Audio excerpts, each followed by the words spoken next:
I still remember the whispers that haunted the royal halls. They spoke of a queen whose beauty was unmatched.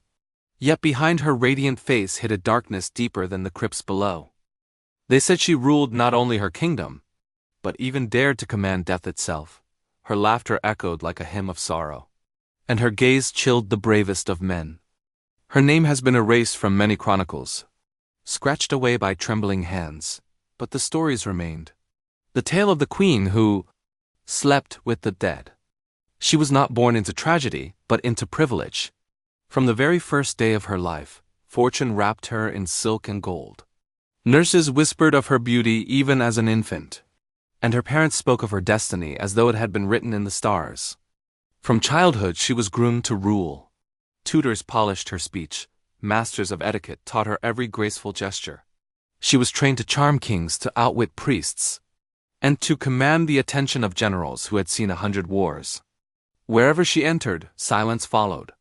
Every eye was drawn to her presence, every voice lowered when she spoke, and her smile soft, calculated, dangerous, disarmed even her enemies. But beauty and power could not disguise what lingered beneath. Behind those glittering eyes lay something darker, a hunger that no banquet could satisfy, a craving no lover could calm, a hunger no man alive would ever be enough to silence. The court first began to whisper when her young husband, the king himself, died suddenly and without warning. One moment he was full of life, the next he was gone, leaving an emptiness no decree could fill. At the funeral she wept so convincingly, so perfectly, that poets compared her sorrow to ancient tragedies. Her tears shone like jewels in the torchlight, her cries echoing through the palace corridors until even hardened soldiers wiped their eyes.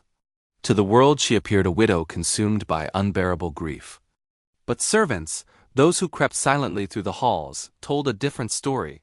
When the mourners carried his body away, they swore the queen returned to the chamber alone.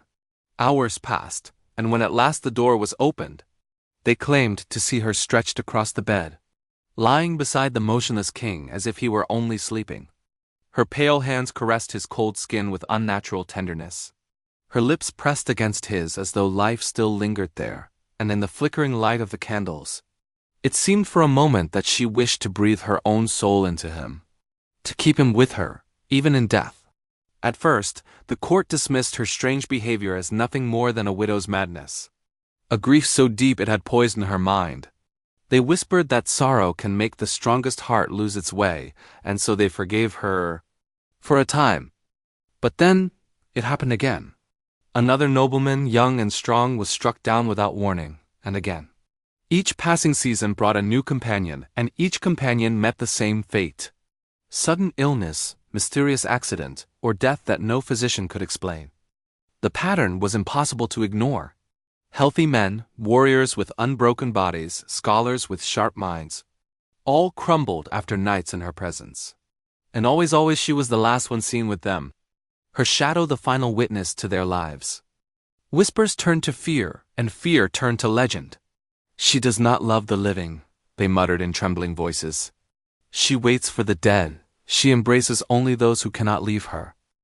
Each rumor carried from servant to guard, from noble to priest, until the palace itself seemed haunted not by ghosts, but by the queen's terrible hunger, a hunger for companions who would never betray, because they no longer breathed. The stench of decay began to cling to her chambers. A smell so faint at first it could be denied, but soon it grew, seeping into the stone, clinging to the silks, poisoning the air of the royal wing. Guards who once stood proud outside her doors now shifted uneasily, avoiding their patrols, claiming that each step closer to her quarters made their stomachs twist. And when the sun fell, no soldier wished to pass near her halls. Servants whispered of the nights, of strange and muffled sounds that carried through the darkness. They spoke of soft moans, heavy sighs, as though two bodies tangled together in forbidden embrace. But always, only one voice was truly alive. Fear grew with every retelling.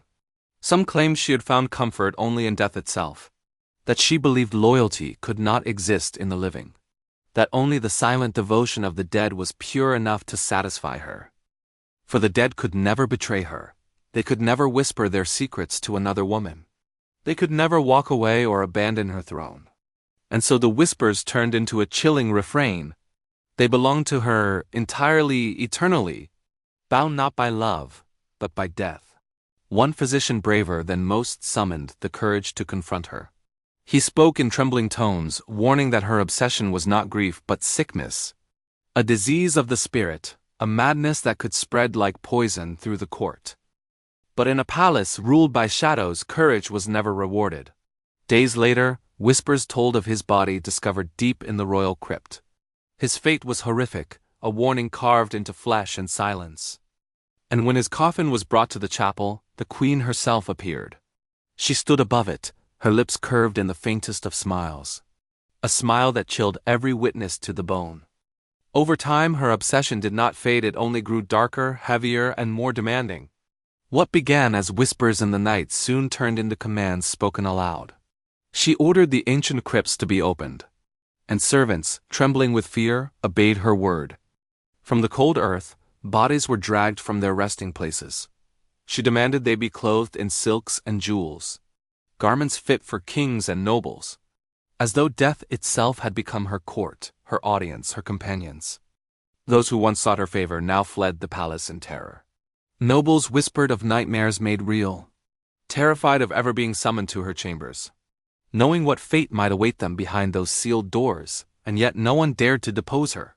For the queen still held power, armies loyal to her name, treasuries filled with gold, and a charisma so terrifying it bound even her enemies to silence. But every reign, no matter how strong, must come to its end. It was not an army or rebellion that brought her low, but a shadow far darker, a plague that swept mercilessly through the capital, turning the streets into rivers of mourning. At night, when the city lay silent except for the cries of the dying, the queen herself was seen leaving the palace. She wandered among the mass graves on the edge of the city, her dark robes trailing across the freshly turned earth. Witnesses swore they saw her kneeling in the moonlight, clawing at the dirt with her own hands, her fingers tearing into the ground as though the barrier between life and death could be broken. And some whispered they heard her voice, soft and desperate, bending low over the buried, murmuring into their ears as though they could still answer, as though she could still summon them back to her side. At last, the people could take no more. Whispers had grown into fear, and fear had festered into rage. Torches lit the night sky as a furious mob gathered at the gates, their cries shaking the palace walls. The doors, once symbols of unshakable power, splintered beneath their blows. Soldiers, too terrified to fight, stepped aside as the people poured in. They stormed through the grand halls, their footsteps echoing like thunder, until at last they reached the queen's private chambers.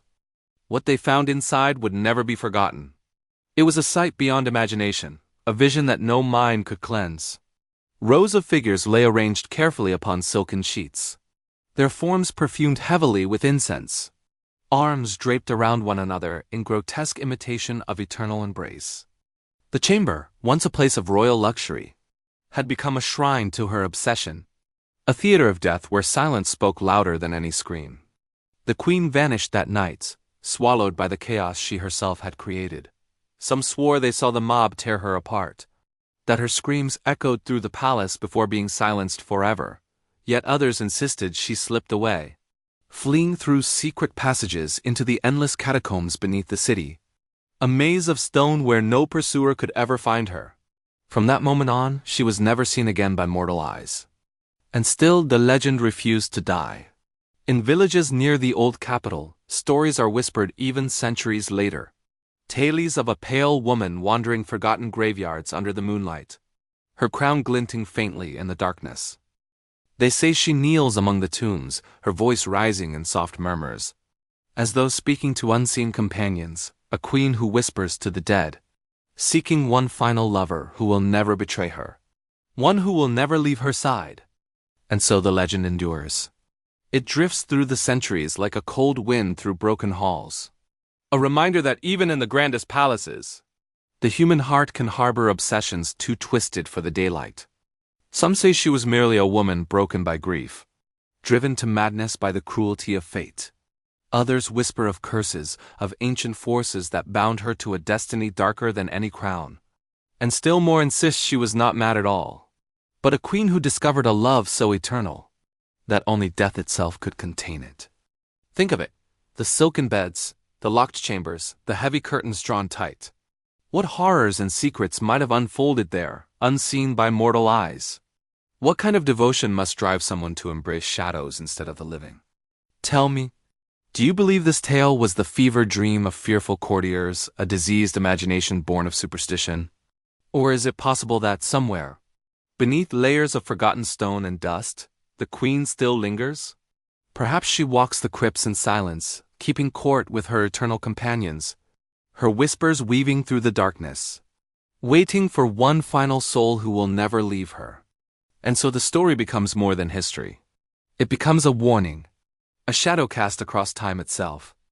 If you wish to uncover more forbidden stories, more horrifying secrets buried in the shadows of history, make sure to subscribe and join me once again for the next tale from the dark side of the past.